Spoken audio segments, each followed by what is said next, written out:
What is up, everyone? Welcome to the Student Built Startups podcast. I'm your host, Cameron Stone, entrepreneur and marketing analytics student at UMD.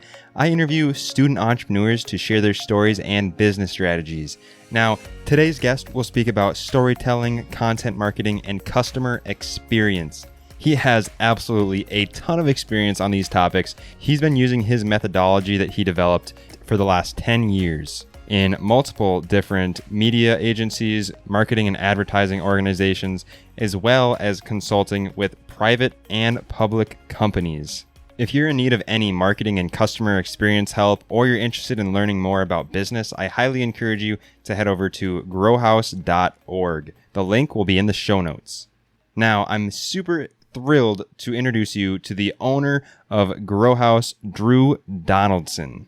Hey, Drew, I am super happy to have you on the Student Built Startups podcast today. I'm really excited to talk with you. I'll have you start off by saying hello to everyone listening and sharing one crazy but true fact about yourself. Hey, everyone. So like Cameron said, my name is Drew Donaldson. I'm the founder and chief strategist at Grow House. And one crazy but true fact is that in 2006, I was standing outside of a film festival screening of the film Everything's Illuminated, which was directed by Liv Schreiber. And I had a 20-minute conversation with Liv Schreiber, known recently as Ray Donovan in the Showtime series. And I talked to this guy for 20 minutes, including about the movie, not having any clue who he was. And I don't remember anything of the conversation because it was just such a kind of guy on the street conversation. The only thing I can remember is he asked me if I had heard, if he first came up to me and said, did the movie start? And I said, no, I think it starts in like 20 minutes. And then he said, have you heard if it's any good? And I said, I don't know. It has Elijah Wood in it. He's always good. And he said something to the extent of, yeah, everyone loves that Hobbit. And then I think he asked me if I caught a sports score. And then we talked for another, and then he just went inside. I totally lost track of him. I'm sitting through the movie. The movie's great. And then they're like, and we're pleased to, invite the director up on stage. And there goes the guy walking up on stage to go get interviewed about his movie. And I had no idea who he was. Oh my God. So that is my one brush with fame. That still to this day, I wish I ran back into him and be like, do you have any idea? Like that I had no concept of who you were. But yeah, that's my one crazy but true. That is crazy. And you were like a fan, like you knew who he was and you were like a fan of him at the time? No, I had no idea who the guy was. Okay, that makes a lot more sense. Well, the thing is like Glengarry Glen Ross is one of my favorite movies of all time. And anyone that's in sales or marketing, I mean, that movie is such a cool look inside of like inside of sales. And so I grew up watching that movie many times. I just never connected like that guy that I met on the street with a guy on the screen. Like it was just totally separate. Like that same year I ran into Timothy Dalton at the festival and I knew who he was. Right. And I actually really liked him as James Bond. That's kind of a controversial statement. Most people go Roger Moore or Sean Connery, but I liked Timothy Dalton's, brief few films. And I went up to him and I said, I was like, hey, you've always been like my favorite Bond. And he kind of like huffed and walked away, didn't say anything. And someone told me later that he really doesn't like those movies, that he's a classically trained actor and he always thought those were kind of like below him or something. So since then, I've revised my favorite Bond. I'm going with Sean Connery. I'm in the Sean Connery camp. So, all right. We can put that controversy to bed. That's respectable. Yeah. So let's have you start off here with sharing about your educational story and some of your entrepreneurial experience, including some details about your business, Grow House. Yeah. So for my undergrad, I went to the Savannah College of Art and Design, and I went as a film student with a focus on post-production sound. So I spent 4 years there. I graduated with a bachelor's degree. I very quickly realized that while SCAD is a terrific school in terms of resources of actual production, like they have amazing film labs and teachers that have won Oscars and like crazy kind of resources in that way, what they don't teach you is how to actually get a job in the industry. And so I left feeling totally lost, with really no direction. And their job placement program was pretty much a joke. I mean, the only thing they could really offer me was a bunch of unpaid internships, getting people coffee at studios in New York City, which some people are more than happy to do. And I did that for about a year. But I knew that was not, that is not how I pictured this next year of my life going. So I re-enrolled right after I graduated and got my master's degree in business from Full Sail. And I feel like during that year, I learned more that year than I had learned the previous 4 years, in terms of what I needed to do to be successful. And so right away, because I'd taken this master's degree, I really realized that I liked working for myself. I had started a production company when I was still in Savannah, around actually about the age you are now. I started my first production company. I worked, my very first client was an R&B star in Savannah, and we shot a music video for her. And it turned out great. She actually ended up years later getting signed by Warner Chappell, which was really cool. And we did it was really cool. We got to do this whole brand package and 2 music videos and some, EPK stuff, which back in the day was like an interview that you'd kind of send out to record labels. That was kind of my first major client. And then from there, I just started kind of doing a little bit of everything. And I worked a lot of production. I worked in a lot of studios in, oh, did I lose you? Nope, you're good. Sorry, okay. my internet was cutting out a little bit. So. Oh, okay. Sorry about that. No, all right. No worries. So, just backing up, I was working in a lot of studios all around New York and for a bunch of different freelance clients. And over time, I started picking up these clients kind of on the side that were more business and marketing related. And it started because I had this background in content production. This was right around the time video marketing was catching on and companies wanted to go into that. And I had a production background, so it was very easy for me to start producing video for these different businesses. And I had some really cool experiences. I shot this great explainer video for a law firm that I'm still really proud of. I shot a commercial for Campbell's Soup. That it was one of those Pop 10, if you can remember. It was kind of a contest site, and actually bought the ad, which I thought was really cool. And then I shot some other stuff here and there. I worked in foreign language television for a while. But the kind of turn that made me kind of shift my whole focus in my career away from the kind of New York Hollywood TV media landscape was this experience I had working inside an agency in New York. And I was only at this particular agency for a few months, and I just realized I hated the industry. I just couldn't stand it. I'm very meritocratic in my approach, and that is not what Hollywood's about. Hollywood is about who who you kiss up to, who your mentor was, who your uncle is, and that was just a culture clash for me. I didn't fit into that. I didn't come from a family of filmmakers. I came from a family of farmers. It just didn't fit. And so I started saying, well, you know what? I have all these skills. I've done all this work for all these other companies in marketing and operations and consulting. Why don't I just shift focus? Why don't I look more at how do I help people solve problems inside their business? And so that kind of led me on this journey to realize that's actually what I'm passionate about.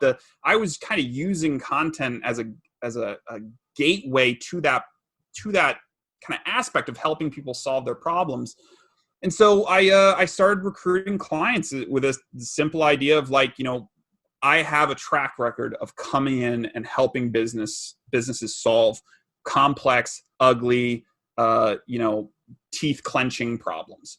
And I built a career from that idea of being able to kind of come in ground floor, fix problems internally inside these companies, and build something new and grow revenue. And so that idea of building something and growing something and being able to apply that strategy really led me to reposition myself as a growth strategist. because that was kind of the nexus of all these skills I'd accumulated over the years. So that's kind of how I got to here. And now, we help a variety of clients do a whole number of things. And our kind of methodology is a combination of, helping them tell their story as a brand and doing that brand development work, mixed with content marketing and having a consumer experience that matches the story they're telling their clients. For example, if you tell me that you provide great customer service, but every time I call you, you don't answer the phone, that doesn't jive. That's not great customer service. So what we help companies do is we make sure that story is consistent, and on the backside, that experience is consistent. And we've really found like that's the secret to growth. Like if you want to know it, you want to have it summed up in one sentence. That's it. It sounds like it honestly is. It's got to be, because if you don't like align what you're actually doing with what you're saying, you can't build trust. So I think that makes really good sense. They have to know you, like you, trust you before they spend $1 with you. Yeah, absolutely. I really liked how you said that you use your skills that you learned from like filmmaking and just what you've done in the past to kind of give you that opportunity and open the door to business. And it just goes to show that you don't necessarily have to have been doing exactly what you want to do, but some of these skills that you're learning can be transferable to other things as well. I think the important thing to remember, especially when you're young or still in school, is like you don't have to have it figured out when you're 22. Like no one expects you to. Like, yeah, there's the guy who created Uber or Snapchat when he was 21 years old. Yeah, there's going to be those guys who just have it figured out, or they strike it lucky or whatever. But for the large majority of us, life is a learning experience. You're going to need some time under your belt before you have a really good idea of what the value is that you're putting out into the marketplace. Yeah, absolutely. I mean, as a young person, I think it's very important to really know that whatever you do, it doesn't have to be what you do for the rest of your life. And you're going to be able to change what you're doing later on down the road, which you gave a great example of how you did that yourself. And I feel like a lot of people get stuck in the mentality that they have to pick one path and follow that the rest of their life. Yeah, I mean, I think that's the, I was one of those rare kids that when I was graduating high school, I knew exactly, quote unquote, right? I knew exactly what I wanted to do. And I think in some ways that handicapped me because I was so blind to the other possibilities out there that I didn't pay attention to the obvious signs that like this, these other elements might be more interesting to me. For example, when I was a junior in high school, my roommates, I was in a boarding school in New York, and my roommate's father was a brand strategist for this agency. And he actually came in and was talking to us about like what a brand is. It was very like, think you're talking to high school kids. So it's not terribly in depth, but he talked a lot about, a brand story and how you build a brand story. And at the time I thought, yeah, it's cool. Like it just didn't click. And then years later, as I'm developing my business, it's like all of a sudden that pops in my head and I'm like, I don't understand why that didn't connect right there in the moment, but now that message, those things still resonate. I can still kind of hear his voice and the lessons he was kind of teaching in that thing. So you never really know. And I think it's really important that when you're starting out and you're getting ready to kind of launch into the real world, to really keep your eyes open and to not get a set of blinders on. You might think like, oh, I'm going to be a stand-up comic. That's the only thing for me. And, every stand-up comic, they always knew and they had a vision and they had follow through and all this stuff. But at the end of the day, it's like, yeah, some did, but think about all the people that didn't, right? You might think you're a stand-up comedian, but maybe that talent is actually in writing. Maybe you enjoy the writing aspect more than the actual performing, and maybe you end up as one of the writers on Barstool Sports or something. Like you just don't know. So I think having that kind of worldview of like, what's possible, what's out there, is Yeah. the biggest thing when you're first starting out. Yeah, absolutely. Because I mean, if you don't keep that mindset of there's other opportunities, you're just going to limit yourself and your opportunities. Yeah. Yeah. I mean, and why? Like, what's the point in limiting yourself at the point in your life where everything is supposed to be expansive and growing and all that? Yeah, absolutely. So would you say there was like one specific moment kind of in your journey that you really realized that entrepreneurship was the path you wanted to take, or that marketing and that sort of stuff was the path you wanted to take? The day I closed my first deal. Yeah. It was awesome. It just, when you close a deal for the first time, and it doesn't matter the size. You could be selling lemonade on the side of the road for $1 a cup. When you make that first sale and you get that validation that someone thinks your time is worth the price tag you put on it, there is no feeling in the world like that. And it's the kind of thing that only entrepreneurs will understand. Because for 9-to-5ers, people that don't have any interest in starting a business, or just, kind of happy with the corporate world, or whatever, like, to each their own, but it's not something you could even explain, because the value system in an entrepreneur is so totally diametrically different than the rest of the population. So that was the moment. As soon as I got that check and it cashed, I should say that, as soon as it cashed, I was just hooked. I was like, this is what I got to do. Yeah. Yeah. And I mean, just so that people listening don't get this mixed up, I don't think it was the money itself that made you feel that way. It was just, like you said, the idea of like somebody thinking that what you're providing is worth that money kind of gave you the validation. The check could have been for $1. Yeah. The number on the check had no implication in the feeling. It was that validation that all that work I've put in to myself in terms of learning things and perfecting my craft and doing all the things they tell you to do, right?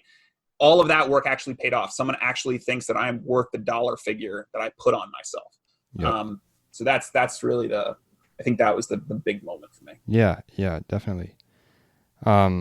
If you could go back in time and kind of give yourself one piece of advice that you think would be able to help you do better, what would that one piece of advice be? Depending on how far I'm going back, the first thing is that I think public speaking, the ability to talk to people, is so huge. It's actually more important than people talk about networking. Oh, you got to be able to network. You got to be able to network. I disagree. I think the ability to talk to people is, anyone can go around collecting business cards. It's not difficult. You go up to a conference, you can ask anyone for their business card, they'll give it to you. That's easy. Talking to people, having real connection, having real, whether it's a one-to-many or a one-to-one, just like we're having now, that is really the critical skill set to develop when you're young, because it gets so much harder when you're older. And it's something I didn't focus on early on. And I think that's one of the reasons why I had such a hard time in the film industry, because it was so much about pressing palms and kissing babies, that was the part of me that just wasn't clicking. I do often wonder, like, knowing what I know now, being able to talk to people, being a better speaker, if that wouldn't, like, if I could go back and like try it again now to see if I could make more of a dent. But I really do think that is a hugely undervalued skill. Yeah. I mean, I'm going to double down there on what you said, because like personally, I've experienced a kind of change that you've kind of just demonstrated or explained. When I was younger, I was very introverted, very kind of shy. I didn't like talking with people at all, especially one-on-one conversations. But just a couple of years ago, I started working at a gym as a personal trainer, and it like forced me to go out there and build connections with people and just start conversations with random people. And I cannot stress like how lucky I was to have that experience, because it really just opened like the ability to talk to people and have a conversation. And that's kind of honestly what led me into like the podcasting space as well, because I learned that I liked talking with people. So yeah, you know what? And almost to triple down on your point, take a sales job. Like, if you want to build this skill, you're not going to go and find it downloading some course for $500. You're not going to find it going to Toastmasters every week. Those things will help. But if you really want to get good at this, take a sales job. And it doesn't matter what you're selling, because no matter what, it's going to teach you how to talk to people. And better yet, it's going to give you a very clear criteria to hit in personal development, right? If you have to sell 500 units of a widget and you don't sell 500 widgets, you know you are not talking either enough or well enough. And it's a very clear black and white thing. One of my first jobs, my very first job was a telemarketer. I used to call people from an insurance company for their birthday, which, let me tell you, the last person you want to hear from on your birthday is your insurance company. So that was a great learning experience. And the second job I had was working retail sales in a now defunct cooking store. So they sold like cooking, like kind of like a, what is that? I can't remember the name of it, but they sell pots and pans and that kind of thing. And that really kind of, I didn't take it seriously at the time because I didn't realize how important it was. But if you want to wind the clock back that far, that was, sophomore year of high school. I would have told myself, you really need to take those first sales jobs seriously, because they're going to teach you so much about the world and how to interact with people. Yeah. I mean, I've heard a lot of great things about sales jobs, and I've also heard they teach you how to take no as an answer as well. Yeah. I really like, that was another one I was going to mention to you on our little pre-call, is Grant. What is his name? Grant. If you just type in Grant Sales, he'll pop up. Is it Grant, not Grant Cardone or someone else? Yeah, Grant Cardone. Yeah. He's really, he's an interesting guy. I don't agree with all his tactics or everything he does, but I think for someone that's, getting out there and trying to expand their mind into sales, I think he's a good place to start.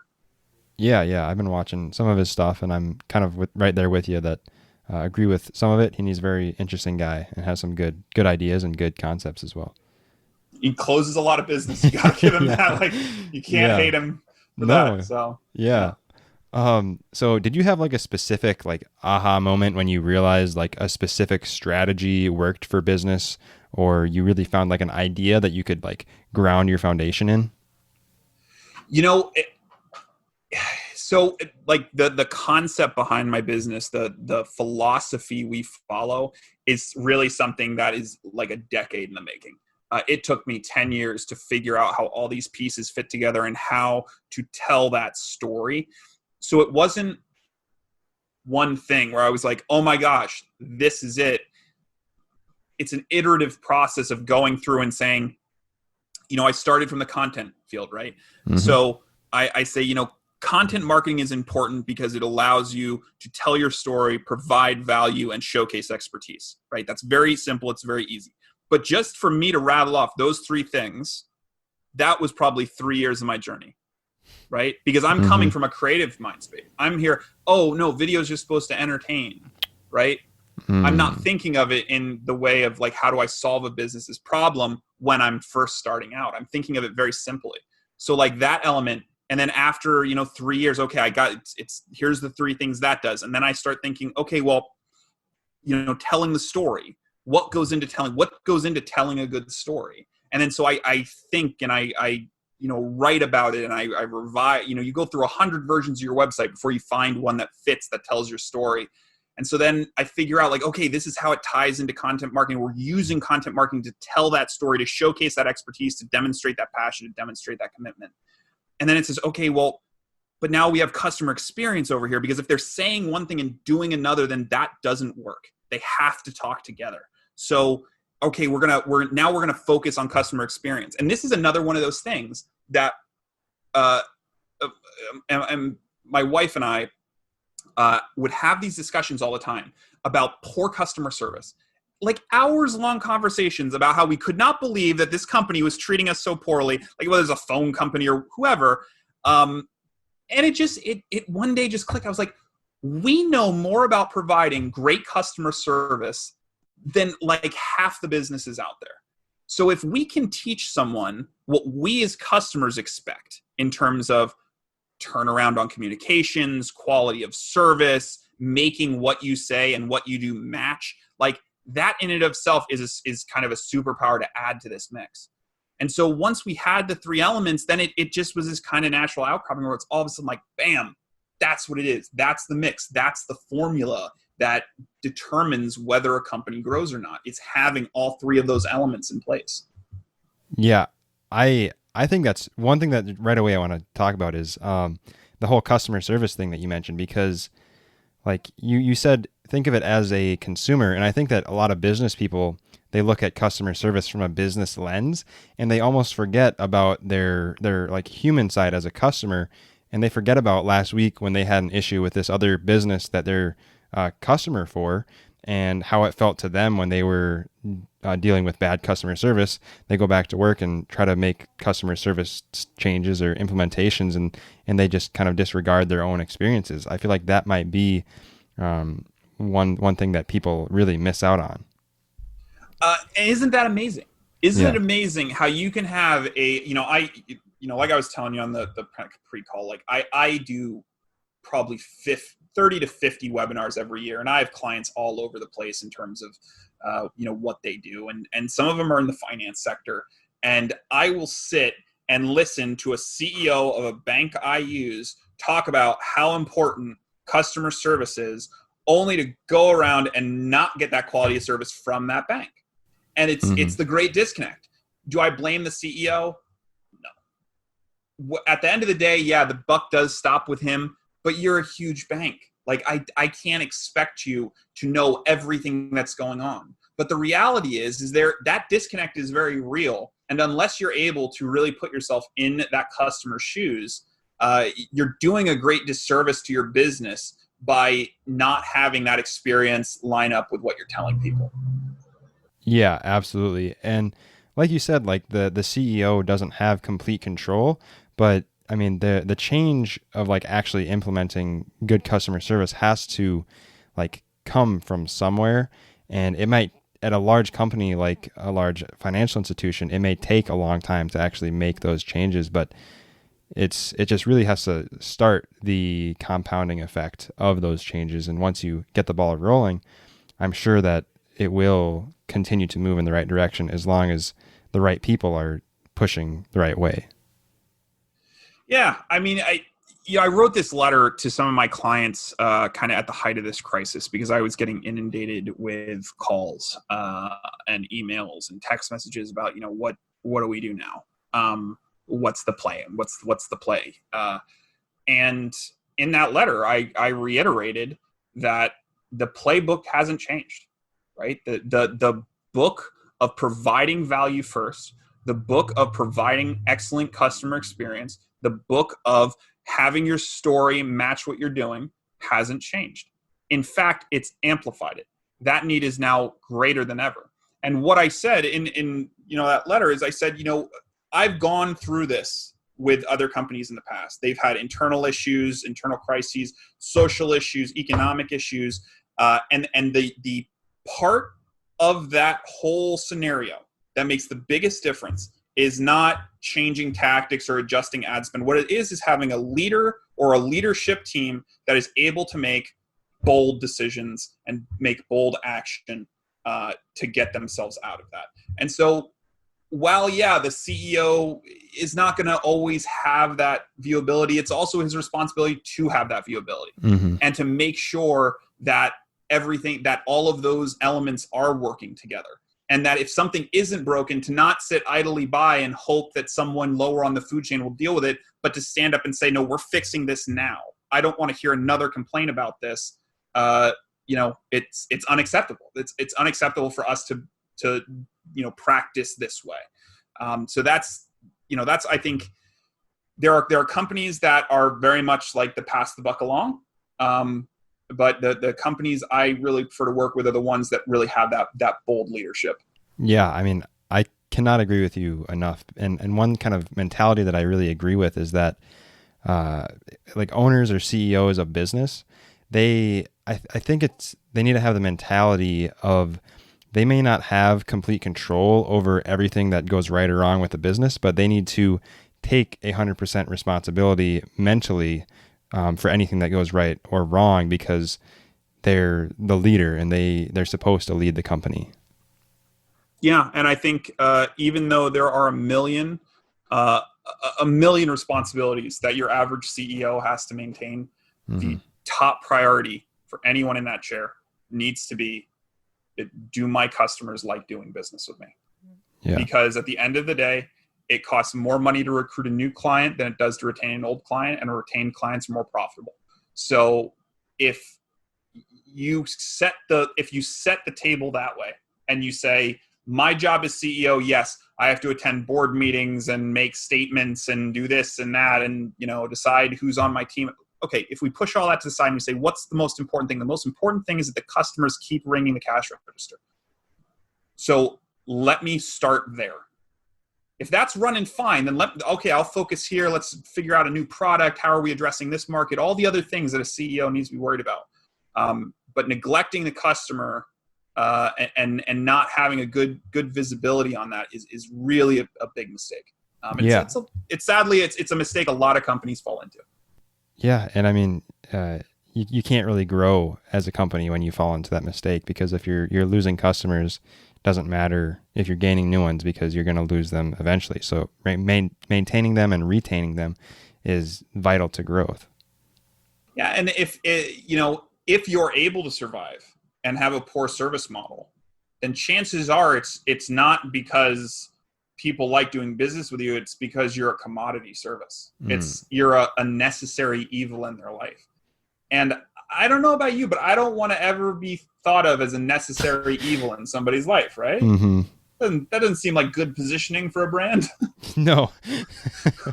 We're there whether you like us or not, So, I think that's that's a big thing I talk about with my clients, is the difference between a commodity and a luxury, and making sure that your brand, that you are treating your brand as a luxury product. And when I say luxury, I don't mean luxury like a Rolex watch versus a Timex watch.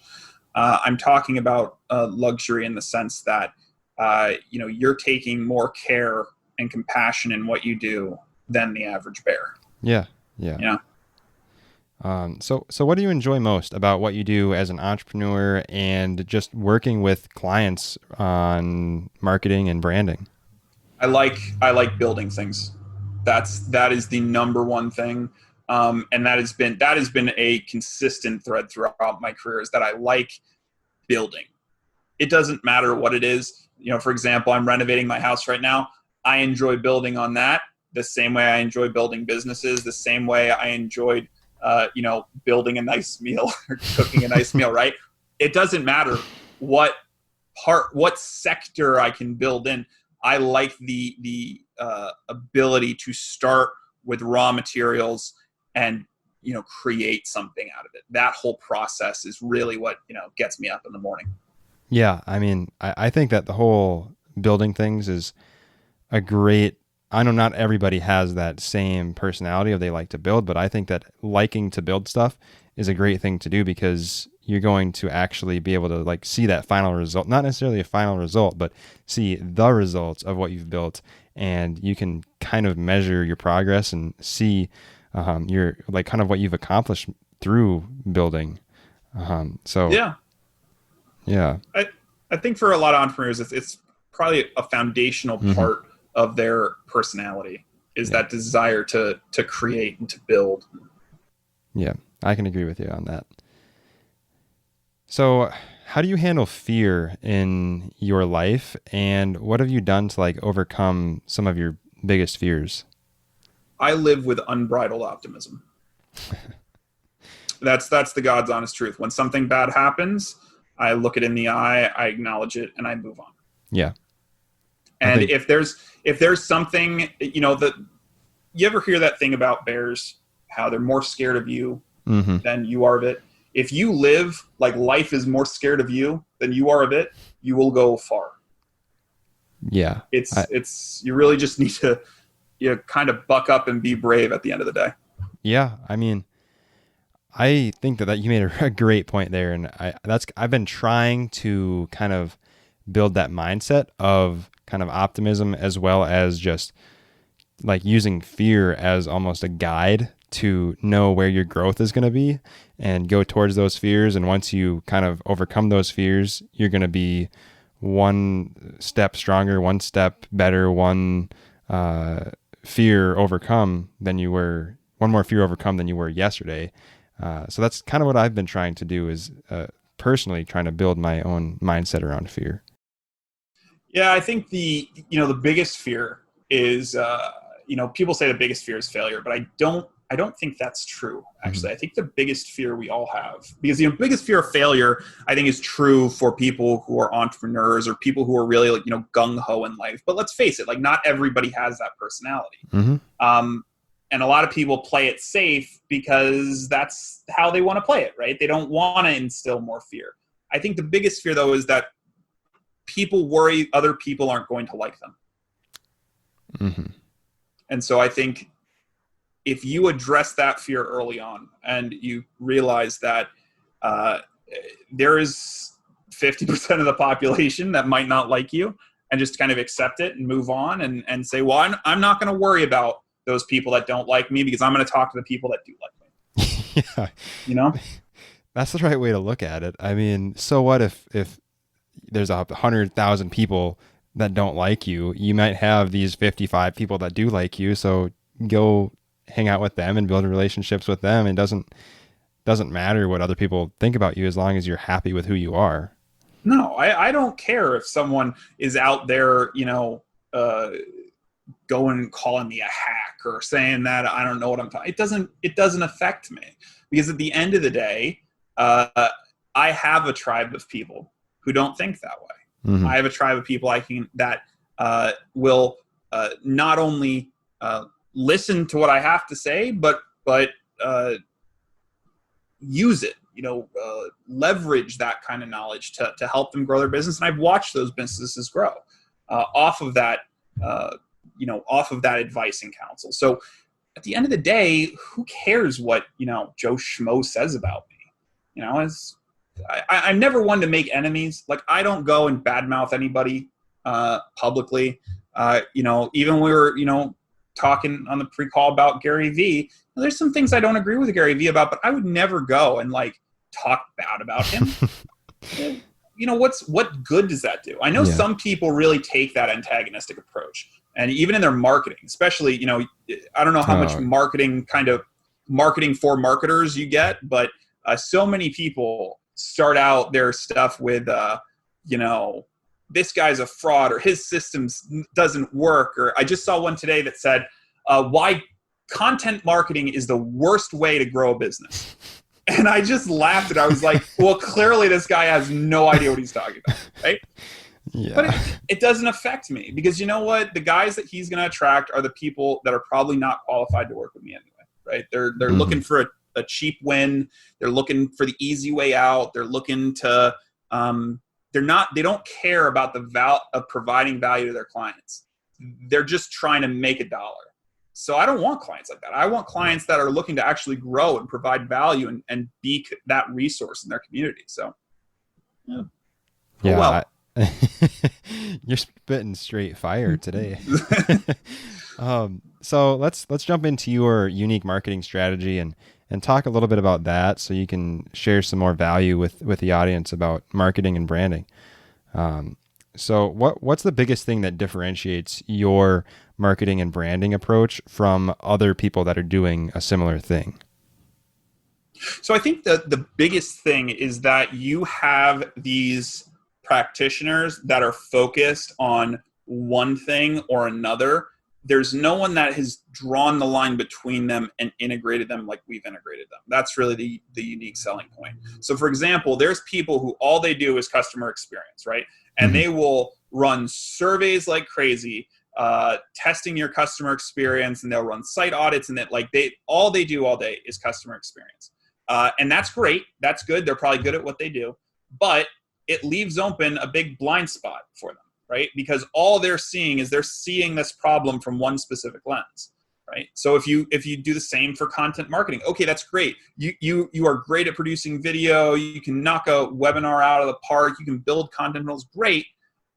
But how is that from a customer's experience standpoint, right? Mm-hmm. Is the content you're actually producing solving their problems? Are they actually engaging with it? Is it in a format that makes the most sense for them? And in the same way, if you're only worried about brand, you're only worried about storytelling, and you're not worried about the customer experience or what the brand is doing to back up what you're telling the audience, then you're not going to see that rift between the two. And so that's really why these three elements fit so well together, because you have the story, you have the medium to tell it, and you have the proof in the pudding, right? You have the metric to grade what you're saying against. If I'm saying I'm the best roofer in Lebanon County and my customer experience is terrible, it doesn't matter that I say that I'm the best roofer in Lebanon County at the end of the day. And the same the other way around. If I have great customer experience, but no one knows who I am, I'm not putting any marketing out there, or my website is literally one page and says we do roofs, no one cares. So putting these three together is really the superpower here. That's, when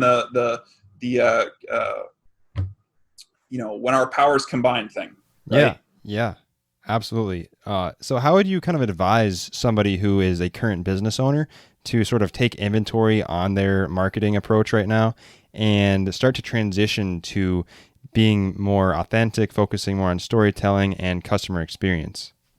So right there, authenticity is paramount right now, right? Everyone is trapped at home. Some people are going back to work. I just saw a stat the other day, 70 some odd % of small businesses are reopened. That's great.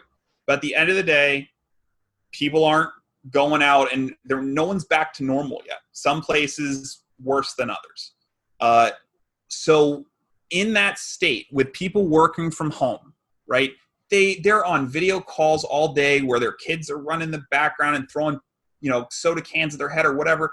Like, that's an authentic experience. Mm-hmm. And people are starting to buy into that. This shiny corporate world that we all kind of subscribe to was really only that on the surface. At the deeper level, we're all humans. We all have these weird home lives that are unique and not polished and not perfect. And so that authenticity thing is the first thing, is that all the content you're putting out right now and moving forward should really be authentic. Try to, make sure that the tone that it's coming across sounds like you, that it doesn't sound like you're putting on airs, or that you're trying to be smarter than your client, or that you're just trying to be, flashy. That is my biggest thing. And when you're approaching content, is to really write it from the customer's perspective, regardless of the medium, write it from the customer's perspective so that it is able to easily connect with them. Yeah, because people will see right through your fake kind of facade that you put up. Absolutely. And the other part that's great right now is that now is the time when people are sitting at home and they can't visit your business as much, and they're glued to social media because they're at home and no one's looking over their shoulders, so they can hang out on Facebook and check out up on what their cousin Karen's doing. Right now is the time to start putting those storytelling elements out there. Start saying, and you don't have to make a big announcement about it. Just start talking about it. And the biggest thing that I see confused here is that people assume brand is your logos and your color scheme, or like your brand Bible. And that's your branding, right? It's not your brand. Your brand is your history. It's your unique values. It's the people that work for you. It's your product. It's how all of those things interlace. If you can take what you're doing and build a great story out of it, and you can engage people will start building that emotional connection. And that's what you should be doing right now, is building that emotional connection, building that foundation for trust, so that when things do come back to normal, that when people are spending money again, when people are going out and doing things, that they think, oh, you know what? I heard of that really great Portuguese restaurant down the street, and it was started by a father and son fisherman that came over, like whatever, right? Whatever the story is, they'll remember that, because that has built an emotional connection with them. Instead of, come to our fish restaurant, it's great. There's nothing there. Mm-hmm. There's I see an ad like that why should I care about it? So those are the two biggest things. I think the other part of this is, I think, run a digital audit on your site. That's the biggest. It's so easy. Like, make sure your phone number is listed correctly. Make sure all the links work. Make sure your contact form works. If your prices aren't on your website, you're crazy. Put your prices on your website. It's the number one thing people look for when they come to your website. If you don't have them, you're losing customers. The other guy I was thinking of, Marcus Sheridan. This guy is he's actually the one that got me into public speaking. I saw him speak, and he was so inspirational to me. He's another content marketer. He has an amazing story. So I recommend anyone looking up him. He's really phenomenal. If you ever get a chance to see him live, he's brilliant. That's having that. But the reason I went there is because he talks a lot about putting prices on your site. It's something that he and I both agree with. So having that site audit, making sure all of your stuff works, making sure your information is up to date, that people can get the information they need. It's an easy step you can do. You can do it tonight, right? You can do it after work. You can spend 3 hours on it and make those changes, or write to your web guy and have him make them if you're not, web savvy or that kind of thing. Yeah, for sure. What's one of the biggest mistakes that you see marketers making when they're trying to grow their business? Oh, God. Boy, you open up a can of worms here. This is I'm actually running an ad now with similar copy. Anytime I meet people, I tell them what I do, they always tend to immediately talk about their terrible experience with marketing consultants. And I don't know if other consultants get the same kind of treatment. But one recently really stuck out to me. It stuck out to me so much. It's in an ad I'm running right now for a webinar I have coming up. And it was, I'm so sick of these marketing magicians and their cheap parlor tricks. And I think that perfectly it encapsulates exactly what is wrong with the marketing industry right now. There are so many people out there that they have the secret formula, or they have the magic to getting infinite leads. They have the funnel to end all funnels.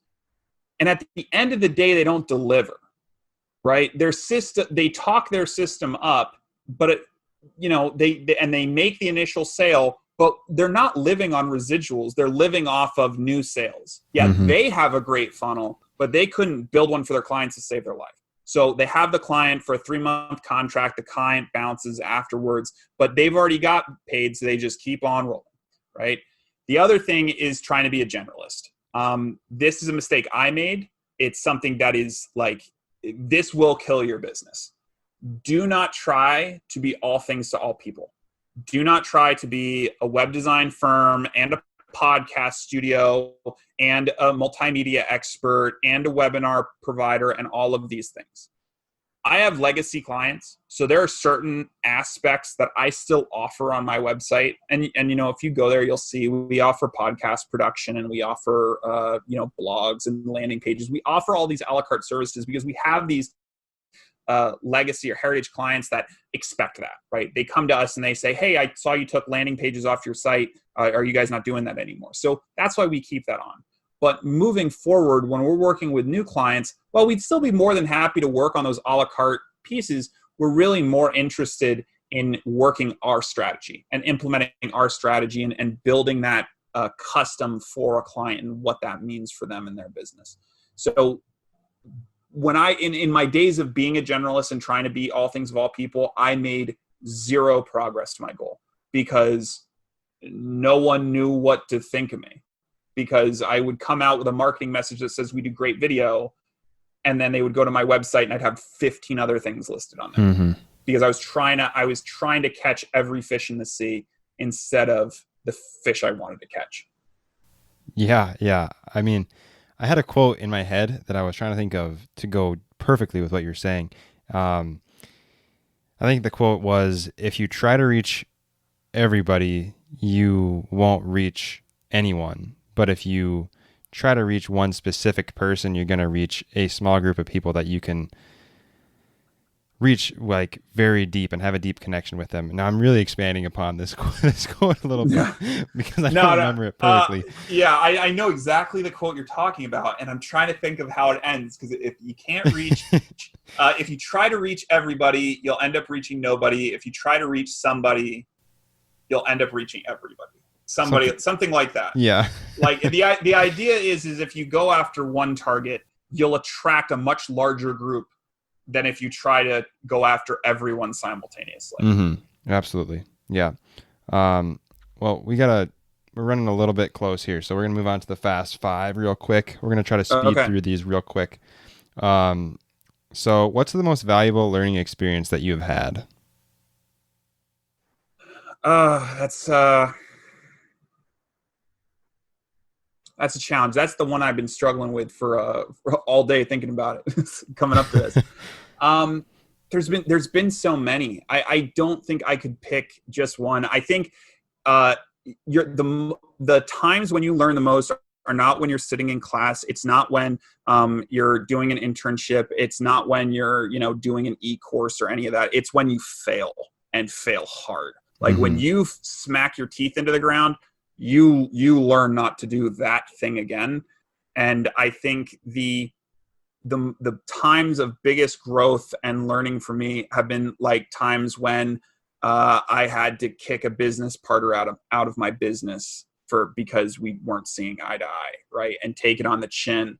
Or when I had to kind of move my business. So actually, this is a quick story. I was living in New Jersey at the time, and my landlord was kicking me out of our house. And we were really close to the city, and I was commuting to service a lot of clients in New York, and we were going to have to move about an hour away until we found another place to live. And I wrote this letter to my clients saying, like, I'm sorry, but I'm not. And again, this is before the days where everybody's remote. I was doing a lot of studio work, so remote was not an option. And I said, I'm sorry, but I'm not going to be able to work for you guys anymore because of the situation. And one of my clients who really became a really close friend of mine, his name's Kip Kaplan. He runs a studio in New York. He called me 30 seconds after I hit send, and he said, if you ever send me another email like that, I will never hire you again. And I was like, and he explained, he's like, why would you tell anybody that? That serves nobody any, like, listen, if someone calls you and says, can you work, just tell them, no, you're busy. That is so much better than like acting like you're throwing the white flag up and giving up. Mm-hmm. And that was like, I was like, holy cow, he's totally right. That was the stupidest email I ever wrote. So it's those kind of experiences that are going to make you grow. And I think that's why my approach to fear is one, just take it on. Yeah, absolutely. I think that's a really great way to look at it. And I think it almost positions you in a way that you can't lose, really. You just keep trying harder. Exactly. I'm sorry for the long story there, but it popped in. It was a good kind of anecdote. Yeah, for sure. So what's one book that you would recommend? Business Adventures. All right. It's Warren Buffett, Bill Gates, a whole bunch of people recommend it. It's such a good book. It tells you all about like the fantastic world of business. It's just a great book. Sweet. What's one business tool that you would recommend? Hotjar. If you have a website, Hotjar has a free account, and it's awesome. It records your website viewers so you can see what they're doing on your website. Oh, wow. That's pretty sweet. Right? Yeah. So how do you schedule your time and plan things ahead? I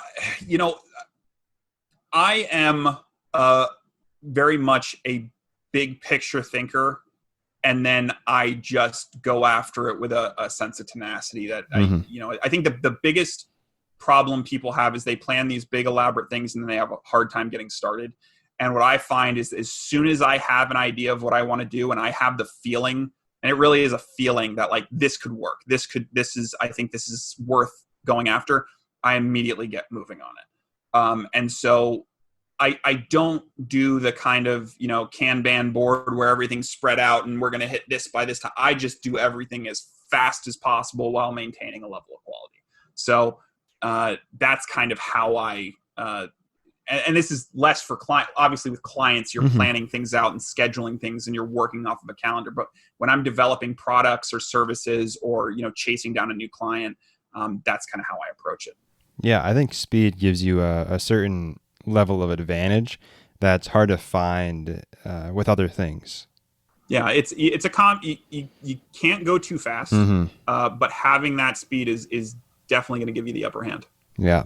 Now, last question here is, what is the number one thing that drives your motivation? I think the idea that everything I do gets me one step closer to the goal, right? That every day I'm working, I'm moving closer to that goal of not only my personal goals, but the goals for my business. The thing I always say is that I guess the end goal for for myself as a professional is to build a business that outlives me. I think that is the ultimate in, like, if you're a marketer, if you're a consultant, that is, I would think, the kind of Kingdoka of goals, is to be able to build something that then, carries on for another 100, 200 years or whatever. Yeah, absolutely. Well, Drew, you gave some awesome information about marketing, branding, storytelling, and content creation, and you shared your awesome story, which was great to hear all about that. But before we wrap up, I'll ask you to provide one main takeaway that you'd like everyone listening to remember.